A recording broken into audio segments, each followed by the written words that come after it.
Hi, good morning to one and all. In previous class, we completed the unit 1, that is casting process.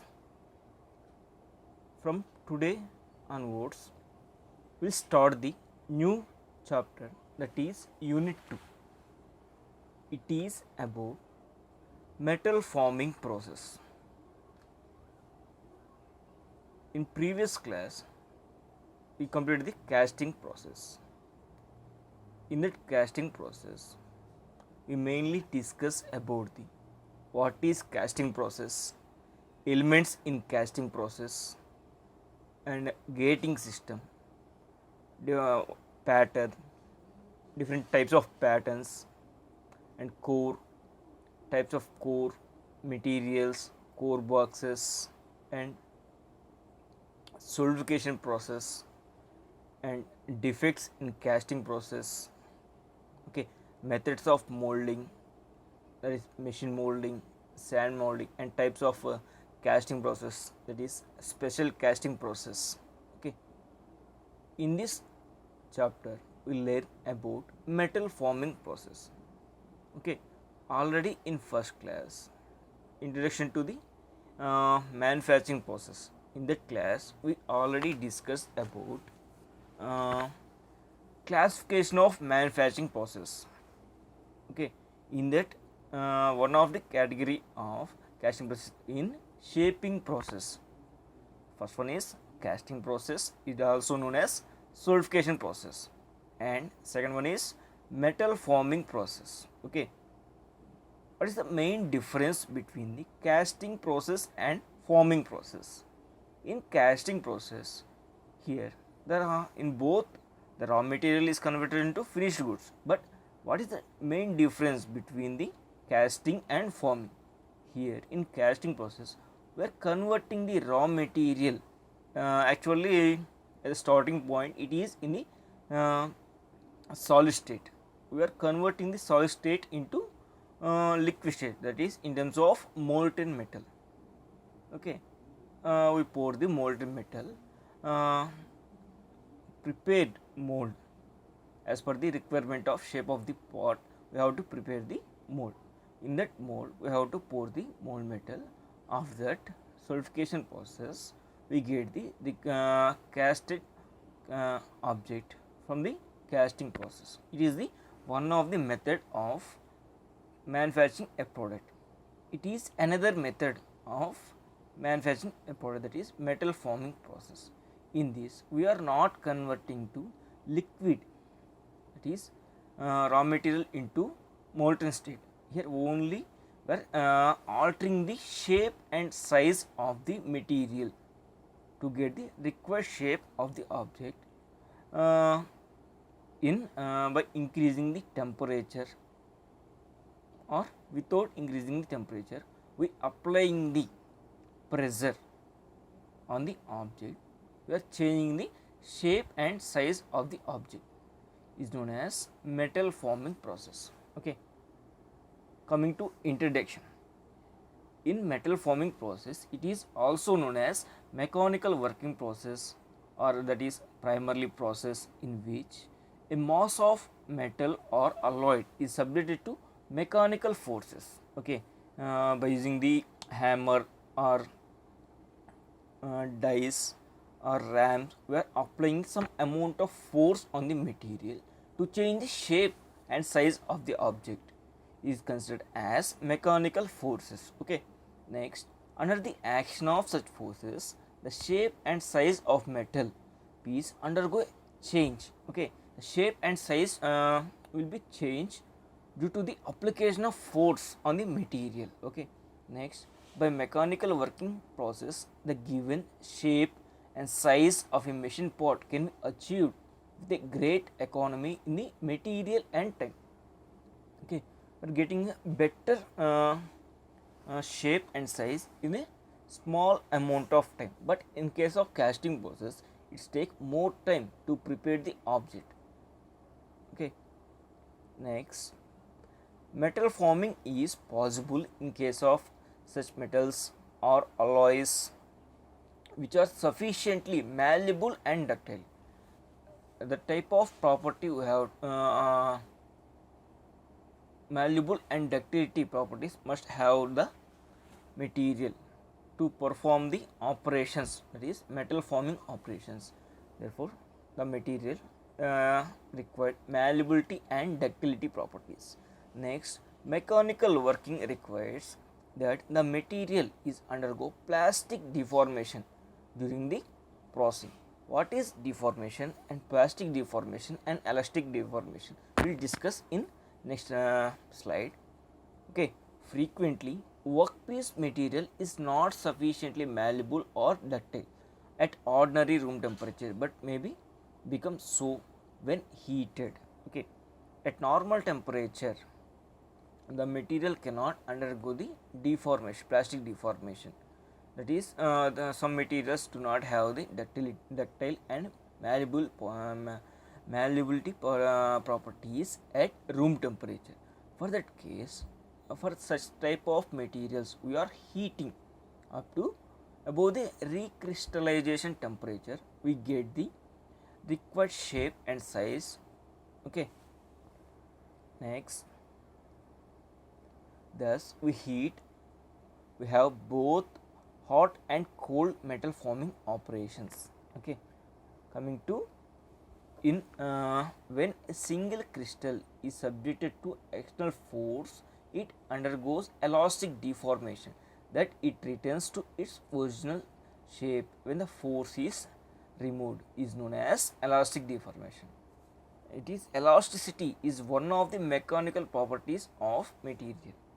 What is elasticity? Elasticity means, suppose whenever we apply some force on the material, it get elongated, is known as deformation. Okay, whenever we remove the load, it get back into its original state, is known as elastic property.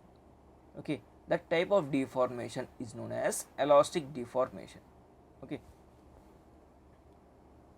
example, suppose a helical spring or a rubber band, whenever we applied the load, that means it stretches.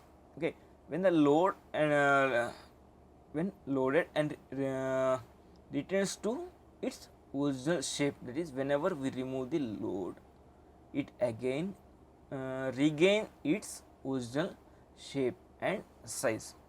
Okay, that property is known as elasticity, and the deformation is known as elastic deformation. Okay, next, if the force on the crystal structure is sufficiently, therefore the crystal undergoes plastic deformation or permanent deformation, that it does not return to its original shape when the force is removed, is known as plastic deformation. Okay, as in case of plastic deformation, when we applied load, what happens? It's elongates, known as deformation. It will change the shape and size, is known as deformation. Whenever we remove the load, the material cannot regain its original shape and size as initial point or initial shape. Okay, is known as plastic deformation. Here, deformation is the change in dimensions or form under the action of applied load. Okay, mainly the deformation is caused either by mechanical action of external load or by various physical and physico-chemical process. Okay, in some cases, suppose when temperature increases, what happened? The material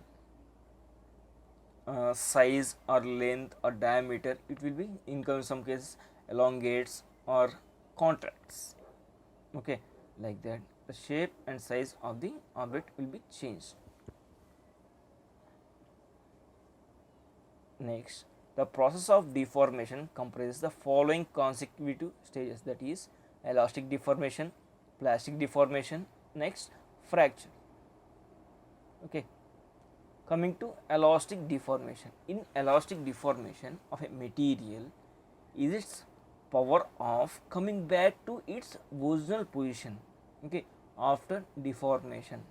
Okay, when the stress or load is removed, that is, the deformation completely disappears after removal of load, is known as elastic deformation. Next, observed in diagram.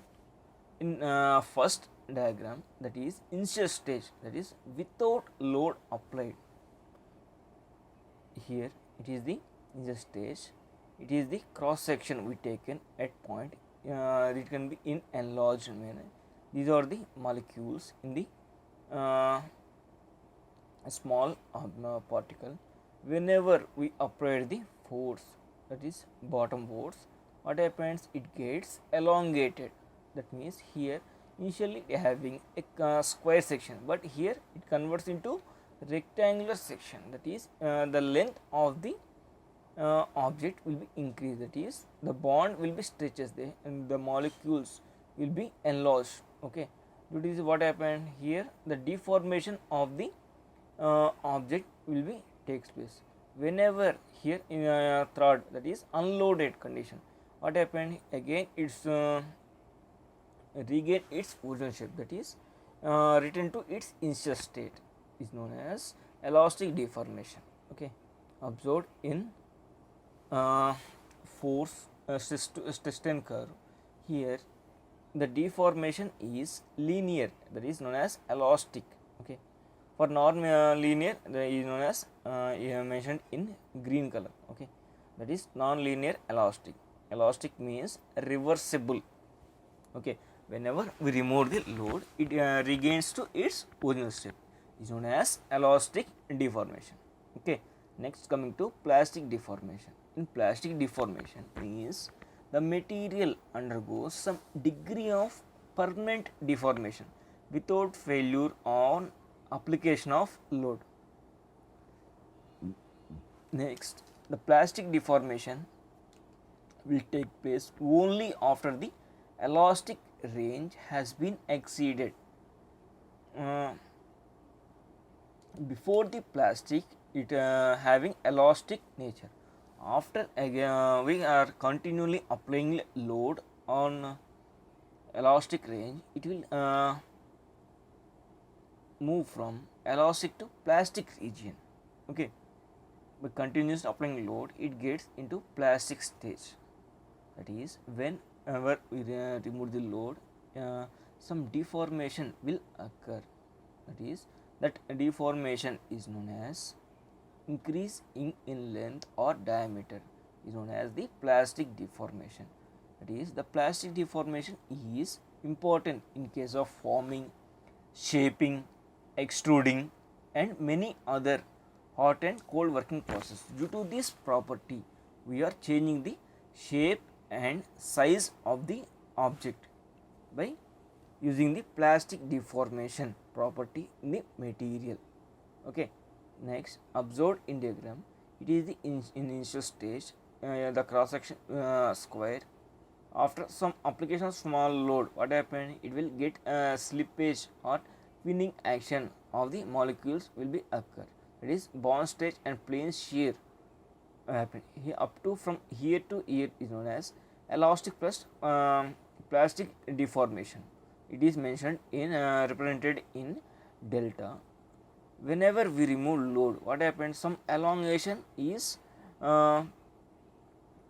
occurred due to the application of load, that is beyond the elastic nature. That length is known as the plastic deformation. Observed after unloaded the material, here the plane still shear, that is the molecules will be not came into original state. Okay, that is the plastic means permanent. Here in brown color represents the linear elastic. Whenever up to starting point to ending point is known as the linear elastic. From here to here, plastic region, that is again it regains to its to original position. Okay, first starting to that is linear elastic. When stress is directly proportional to strain, after that it will cross the elastic region to plastic region. That is, we are continually increasing the load. What happened here? And it will move from elastic stage to plastic stage. After that, we remove this load. It will come back to its original state, but changing the some deformation will occur. That is, in x axis we taken as deformation, in y axis we taken force. Okay. Next, coming to continuation of plastic deformation, that is, due to this various metals can be transformed into products of required shape and size due to the property of plastic deformation. Next, this conversion into desired shape and size is affected either by the application of pressure, heat, or both. Okay. Next, the plastic deformation of metal may occur in the following ways, that is, slip, formation of twins, deviations from regular position of atoms. Okay. Next, breakdown of structure. These are the different ways of plastic deformation of metals will occur. Okay. Next, coming to hot working. In the metal working process is carried out above its recrystallization temperature is called hot working. Already we said that in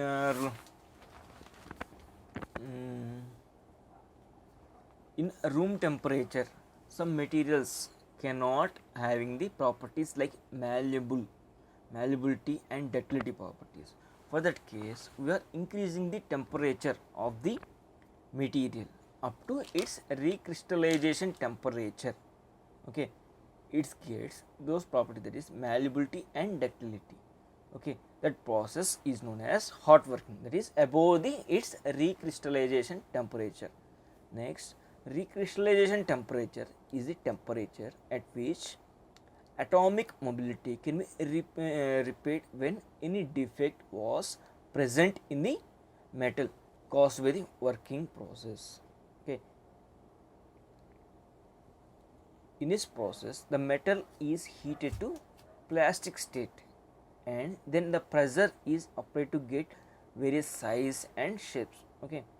Here, before the applying the pressure on the material, we have to increase the temperature of material up to recrystallization temperatures is known as plastic state. At that stage, whenever we apply the pressure on the material, it gets deformation in plastic way, that is, it cannot the move to its initial state after removing the load, is known as plastic deformation. Next, when the pressure is applied, the metal grain size will be varied and the metal's mechanical properties are improved. Okay. Next, that is, the strength of the material will be increased. Next, hardness, all these properties will be increased. If the pressure is applied by hand hammer, then it is known as handsmith forging. Suppose in case of we applied force by using the power hammers, then it is known as hammer forging. Next, such type of hot working metal is called hot forging. Hot working can be used for forging, extrusion and drawing, etc. When metals are worked above the recrystallization temperature, then it becomes plastic and causes the growth of grains. Okay. Next, during the hot working, the grains become loosened in the structure and they realign its proper manner.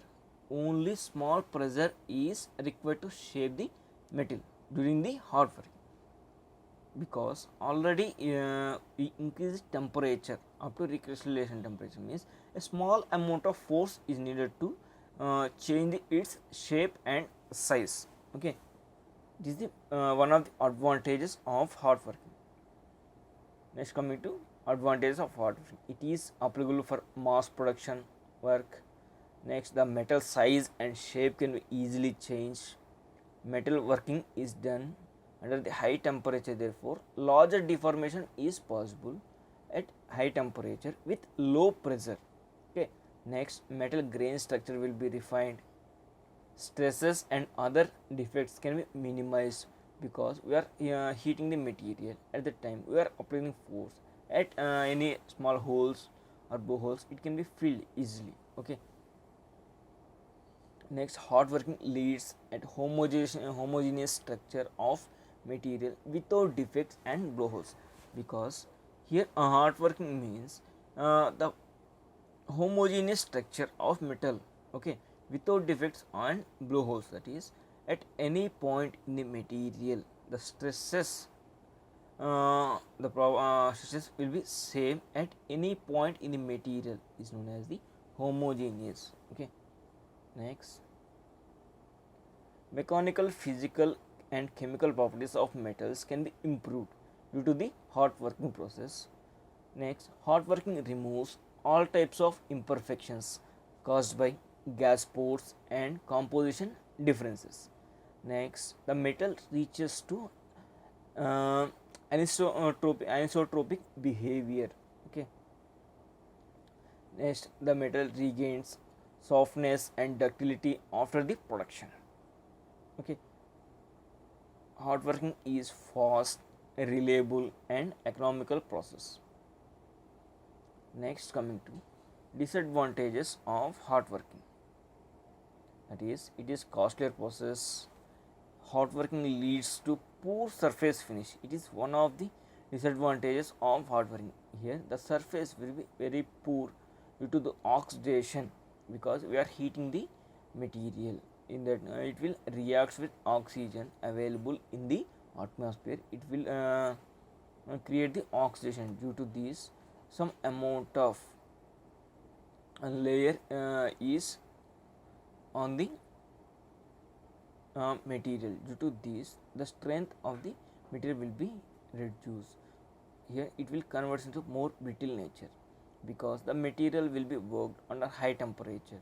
Sometimes it leads to lower strength due to the loss of carbon due to oxidation.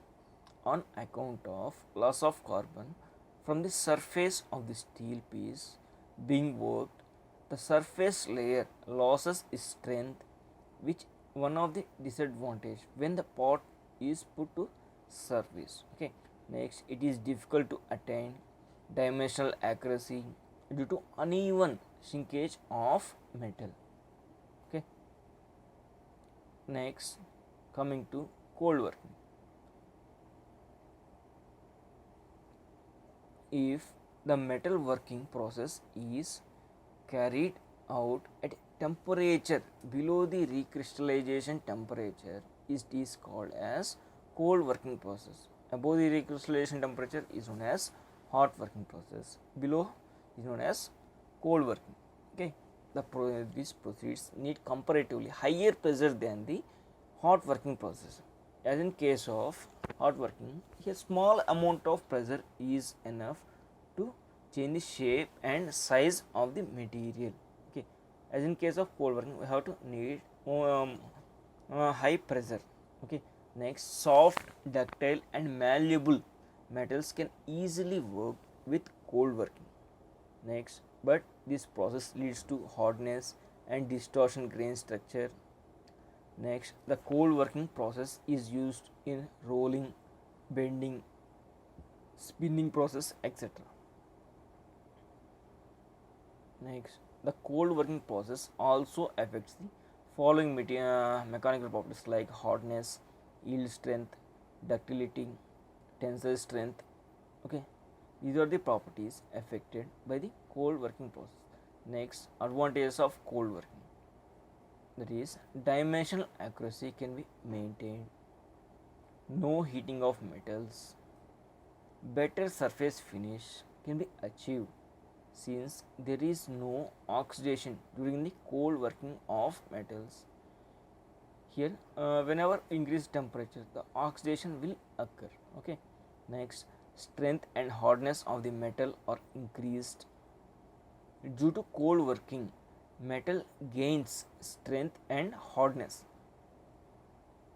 Next, better strength and wear properties. The material can be achieved easily. Next, coming to disadvantages of cold working, that is, it leads to brittleness if the metal or work under the cold working. That is, brittleness. It is one of the uh, disadvantages in cold working. Due to small amount of pressure, what happened? It will be break on or fracture will be happen. Okay. Next, metal hardness is increased. Cold work properties required heat treatment process. Only ductile and malleable materials are suitable for working. Next, greater force is essential for deformation.